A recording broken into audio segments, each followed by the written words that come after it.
नमस्कार दोस्तों। हम लोग लेखपाल के लिए उत्तर प्रदेश का इतिहास देख रहे हैं। ठीक है। अब तक हम लोगों ने एंशियंट हिस्ट्री और मिडवल हिस्ट्री देख ली है। आज हम लोग मॉडर्न हिस्ट्री देख रहे हैं। सबसे पहले शुरू करते हैं 1857 की क्रांति से। 1857 की क्रांति की जो अनौपचारिक शुरुआत हुई थी, जो कहते हैं कि सांकेतिक शुरुआत, हुआ है 29 मार्च 1857 को मंगल पांडे ने बैरकपुर से की थी। मंगल पांडे उत्तर प्रदेश के बलिया के रहने वाले थे। ओके। उस समय ईस्ट इंडिया कंपनी ने चर्बी लगे कारतूसों को चालू किया था, और उन कारतूसों को मुंह से खूलना पड़ता था। उनमें गाय और सुअर की चर्बी लगी होती थी, उनको सैनिक मुंह से खोलते थे। इसके विरोध में मंगल पांडे ने अपने सीनियर को, अपने अफसर को गोली मार दी थी। ठीक। उसके बाद 10 मई 1857 को मेरठ से क्रांति का औपचारिक आरंभ होता है, और यहाँ एक विद्रोह करने के बाद सैनिक सीधे दिल्ली जाते हैं, दिल्ली पर अधिकार कर लेते हैं, और बहादुर शाह जफर को सम्राट घोषित कर दिया जाता है। यहाँ से 1857 की क्रांति तेजी से आग पकड़ने लगती है, और इसकी जो मेन सेंटर थे वो है उत्तर प्रदेश, यूपी और बिहार। ये दो मेन सेंटर थे। ठीक है। उत्तर प्रदेश में कानपुर और झांसी। कानपुर में नाना साहब और तात्या टोपे, और झांसी में रानी लक्ष्मीबाई विद्रोह की कमान संभाल रही थी। एग्जाम में अक्सर पूछा जाता है 1857 की क्रांति के प्रमुख केंद्र और इनके नेतृत्वकर्ता कौन थे। ज़्यादातर केंद्र और नेतृत्वकर्ता पूछे जाते हैं। कभी कभार उन नेतृत्वकर्ताओं को, जिन लोगों ने हराया था, जिन लोगों ने उनका दमन किया था, उनके बारे में भी कभी कभार पूछ लेते हैं। मोस्ट ऑफ द ये दो चीज़ें पूछते हैं। तो देख लेते हैं। लखनऊ में नेतृत्व कर रही थी विद्रोह का बेगम हजरत महल। इन्होंने अपने नाबालिग पुत्र को, जिनका नाम ब्रिटिश कादिर था, उनको शासक घोषित किया था अवध का। ठीक है। बेगम हजरत महल बाद में ये नेपाल चली गई, और अंग्रेजों की तरफ से जिसने कमान संभाली थी वह कॉलिन कैंपबेल था। ठीक। गोरखपुर में गजोधर सिंह थे। कानपुर में नाना साहब और तात्या टोपे थे। ठीक। नाना साहब मराठा पेशवा थे, और तात्या टोपे उनके सहायक। जनरल हैवलॉक अंग्रेजों की तरफ से लड़ा था। जगदीशपुर, जो कि बिहार में पड़ता है, यहाँ बाबू वीर कुंवर सिंह नेतृत्व करता थे, और विलियम टेलर और विंसेंट आयन ने अंग्रेजों की तरफ से युद्ध किया था। झांसी की रानी इस संपूर्ण विद्रोह की सबसे महत्वपूर्ण नेतृत्वकर्ता। झांसी की रानी रानी लक्ष्मीबाई, इन्होंने सबसे तीव्र विरोध किया था। ठीक है। जनरल हिरोजी ने इनके बारे में कहा था कि इस संपूर्ण आंदोलन की एकमात्र मर्द। ठीक। तो इसके बाद प्रयागराज में मौलवी लियाकत अली, कर्नल नील इनके खिलाफ थे अंग्रेजों की तरफ से। कालपी में तात्या टोपे। तात्या टोपे को एमपी में शिवपुरी के पास एक इनके दोस्त ने दगा कर दिया था, और इनकी लोकेशन दे दी थी। अंग्रेजों ने पकड़ लिया था, और शिवपुरी के पास इनको फांसी दे दी गई थी। ठीक। कानपुर में तात्या टोपे, फैजाबाद में मौलवी अहमदुल्ला, मथुरा में देवी सिंह, और बरेली में खान बहादुर खान। ओके। खान बहादुर खान के खिलाफ कॉलिन कैंपबेल थे अंग्रेजों की तरफ से। ये होगा प्रमुख जो केंद्र थे 1857 क्रांति, और वहाँ के नेतृत्वकर्ता। ठीक। 1857 की क्रांति की जो प्रमुख घटनाएं थी, उनमें से तात्या टोपे को बता चुके हैं कि एमपी में शिवपुरी के पास फांसी दे दी गई थी। इस आंदोलन के बाद, इस 1857 की क्रांति के बाद, भारत के शासन की बागडोर British British east India company से ले ली गई थी, और अब प्रत्यक्ष रूप से ब्रिटिश ताज के अधीन भारत का शासन आ चुका था। ठीक। 1858 में दिल्ली के अंतर्गत क्षेत्र को उत्तर पश्चिम प्रदेश से अलग कर दिया गया, और राजधानी आगरा से इलाहाबाद स्थानांतरित कर दी गई। ठीक। ओके। स्वतंत्रता आंदोलन की कुछ प्रमुख घटनाएं हैं जिनका संबंध उत्तर प्रदेश से है। ठीक। एक खिलाफत आंदोलन, जो फर्स्ट वर्ल्ड वार हुआ था। फर्स्ट वर्ल्ड वार में ब्रिटेन के जीतने के बाद टर्की का विभाजन किया जा रहा था, उसके विरोध में भारत के मुसलमानों ने आंदोलन किया था। वही आंदोलन खिलाफत आंदोलन के नाम से जाना जाता है। इसकी बैठक महात्मा गांधी की अध्यक्षता में इलाहाबाद में हुई थी। आप लोगों को बता दें कि महात्मा गांधी 1915 में अफ्रीका से भारत आ गए थे। ठीक। उसके बाद इन्होंने ई चंपारण, खेड़ा और अहमदाबाद जैसे आंदोलन किए, और फिर पूरा अखिल भारतीय आंदोलन जो प्रथम महात्मा गांधी के द्वारा किया गया था, वह खिलाफत आंदोलन और असहयोग आंदोलन था। ठीक। तो खिलाफत आंदोलन फर्स्ट वर्ल्ड वार में ब्रिटेन के जीतने के बाद टर्की के विभाजन के खिलाफ किया गया था। इसकी अध्यक्षता इलाहाबाद में हुई थी। ठीक। वहां ये सम्मेलन में ये प्रस्ताव पारित किया गया था। ठीक। असहयोग आंदोलन इसी के साथ शुरू हुआ था। उस समय रॉलेट एक्ट आया था 1918 में। रॉलेट एक्ट के को कहा जाता है कि बिना गवाह के, बिना सुनवाई के कानून। इसमें कोई सुनवाई नहीं होती थी, किसी को सीधे उठा के जेल में डाल दिया जाता था।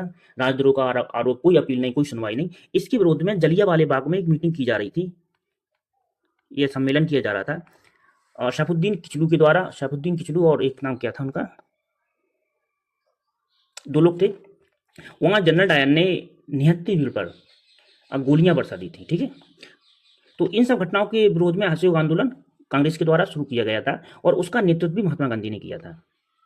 आंदोलन 1920 से 1922 के बीच चला, और 1922 में चोरा चोरी में, जो कि गोरखपुर में पड़ता है, चोरा चोरी उत्तर प्रदेश के गोरखपुर में पड़ता है। चोरा चोरी में कुछ लोग आंदोलन कर रहे थे और भीड़ ने उन पे हमला कर दिया, ठीक है, दमन करने की कोशिश की।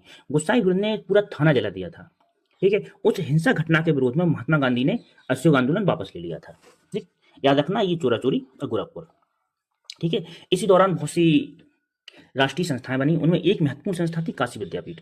काशी विद्यापीठ 10 फरवरी 1921 को, इसमें गलती से 1920 लिख गया, 1921 को बनाई गई थी बाबू शिव प्रसाद गुप्ता के द्वारा, और एक लोगों का नाम और था भगवान दास, ओके। ये हो गया। इसके बाद असहयोग आंदोलन स्थगित हो जाता है। कांग्रेस और महात्मा गांधी सक्रिय राजनीति से संन्यास ले लेते हैं, ठीक है। फिर 1923 में चित्तरंजन दास और मोतीलाल नेहरू के द्वारा स्वराज पार्टी का गठन किया गया। उस दौरान कांग्रेस में दो गुट हो चुके थे। एक गुट चुनाव में भाग लेकर के सरकार बनाना चाहता था, दूसरा गुट उसका विरोध कर रहा था। तो मोतीलाल नेहरू और चित्तरंजन दास, इनकी सीआर दास ने चुनाव में भाग लेकर के सरकार बनाने का ये निर्णय लिया था, और उसी हेतु स्वराज पार्टी का गठन किया गया था। ये लोग विधायिका में जाकर के अंदर से विरोध करना चाहते थे सरकार का, ठीक। तो ये स्वराज पार्टी याद रखना। इसके अलावा बाद स्वराज पार्टी बनने के बाद ये 1928 में साइमन कमीशन आया था। जैसा 1919 में जब अधिनियम लागू किया गया था, मॉन्टेस्क्यू चेम्सफोर्ड सुधार, उसमें ये प्रावधान था कि 10 साल बाद उसको रिव्यू किया जाएगा, और उसी को रिव्यू करने के लिए 1928 में साइमन कमीशन आया था। साइमन कमीशन में कोई भी भारतीय सदस्य नहीं था, परिणामस्वरूप उसका भारत ने विरोध किया था, भारतीयों ने विरोध किया था, ठीक है। उत्तर प्रदेश में लखनऊ में जवाहरलाल नेहरू ने उस विरोध का नेतृत्व किया। जब साइमन कमीशन का विरोध लाला लाजपत राय कर रहे थे, उस दौरान उनके ऊपर बहुत लाठियां बरसाई थी अंग्रेजों ने, और उसमें लाला लाजपत राय की मृत्यु हो गई थी, ठीक। इसके अलावा अलीगढ़ आंदोलन याद रखना। अलीगढ़ आंदोलन सुधारवादी आंदोलन था, जिसको 1875 में सर सैयद अहमद खान ने चलाया था, ठीक। उत्तर प्रदेश के अलीगढ़ से इसका संबंध था।